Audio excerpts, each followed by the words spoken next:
Wow, I sure do love working to sustain myself and my family. You know, it's pretty crazy. We work and then we get money from our employers. Very cool. I can utilize this form of currency that I receive in exchange for goods and services that overall benefit my life. It's especially great how I get to keep all this money that I earn through my labor. Good morning to you, sir. May I ask, is this the residence of, Mr. Pub? Yeah, this is my house. What's up, you need anything? Oh, probably an autograph, you know? I am pretty famous. Actually, sir, I don't think we'll be needing that. I'm from the Internal Revenue Service of the United States federal government. According to our records, you haven't paid your federal tax income since 1998. Is that correct, sir? I was born in the mid-2000s. I'm pretty sure that I at least need to be born in order to pay taxes. Yeah, but the thing is that you didn't pay them.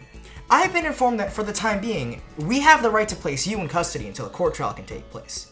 You're under arrest, Mr. Pub. You have the right to remain silent. Anything you say can and will be used against you in a court of law.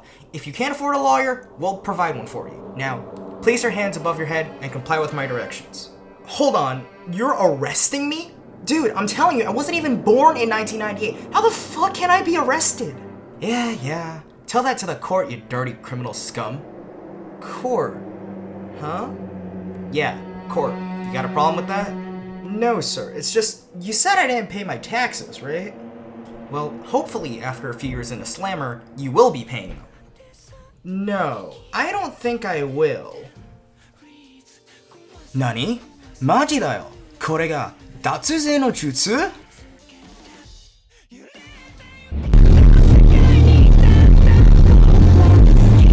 Well, that was an interesting 10 a.m. arrest from the federal government. Anyways, back to Grinding A3 events. Tax Evasion, the critically acclaimed series released by CR Min L Studio in 3000 BC, is a multiplayer free-to-play MMORPG that was first beta tested in Egypt in various forms, before making a test release in the West in the late 1800s, before finally being released in 1913 in its current form. While it had a larger player base in both the alpha and beta testing phases when the mechanics of the game were simpler, Tax Evasion still has a small but dedicated fanbase all over the world with about 2,000 players as of 2019 in just the USA server alone. However, the IRS, which runs the servers of the game, told IGN in an interview that most Tax Evasion players aren't fully documented in their database and that about 37 million people are actually playing every year. The game features all kinds of different game modes, all with their own different systems and player base, including income tax evasion, property tax evasion, and sales tax evasion. Needless to say, while tax evasion might not be as popular as certain games like League of Legends or Genshin Impact, I personally find the mechanics of the game to be both interesting and addicting, and I feel like it would make the most sense to introduce to you guys the basic mechanics of the game and give a basic overview on how to succeed by not being KO'd by the mobs of the game. So in order to actually understand tax evasion, we first have to understand the central mechanics of the game, the taxes. Actually, I think you're just a tad bit wrong with that information. Here, let me correct your horrible understanding of tax evasion. Hey, who's this ugly dipshit with an annoying voice, and why is he interrupting my guide to one of my favorite video games of all time? What kind of bullshit is this? Ignoring the fact we literally look and sound the same, I'm Professor Gattski, second year homeroom, history, biology, mathematics, English, and pottery teacher at Hope's Peak Academy. I didn't want to interrupt your little guide, but I noticed that you got everything wrong, which is why I'm here to help. Introducing Cornpub Cinematic Universe discontinuity aside. How the hell did I get it wrong? Video games are my thing, you old fart. Go back to teaching calculus or something. Nerd.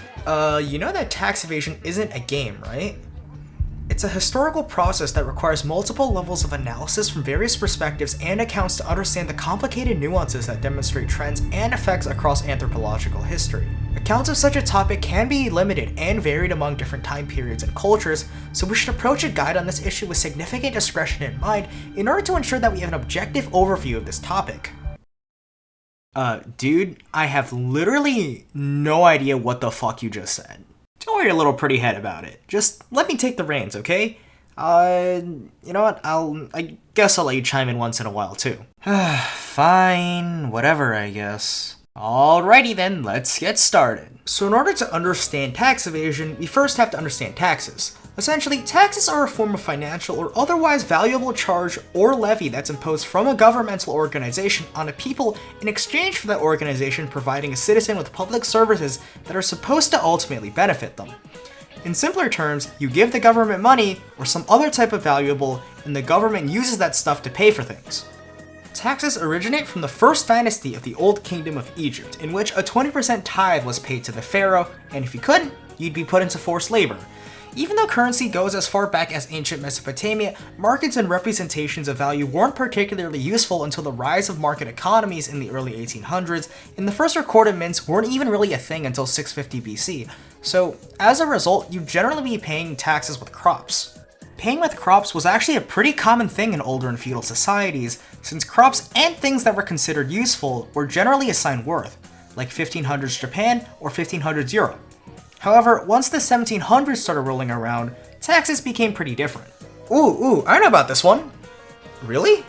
Yeah, so basically, once mercantilism and eventually industrialism started rolling around, people weren't living off of self-sustenance anymore, so money became way more prevalent. And then governments also grew bigger, and they started taxing money instead, so that they could pay for public works. I'm actually pretty surprised you knew that. Good job. Oh yeah, and then Ghani launches a nuke at fucking everyone, and it's just total carnage. You learned all of that from playing Civ 6, didn't you? Maybe? Minus the Ghani part, he's actually mostly right. Monetary taxes first technically started rolling around in the form of tariffs during the time of European colonization, which is when trade started to go really big in places like the Western continents.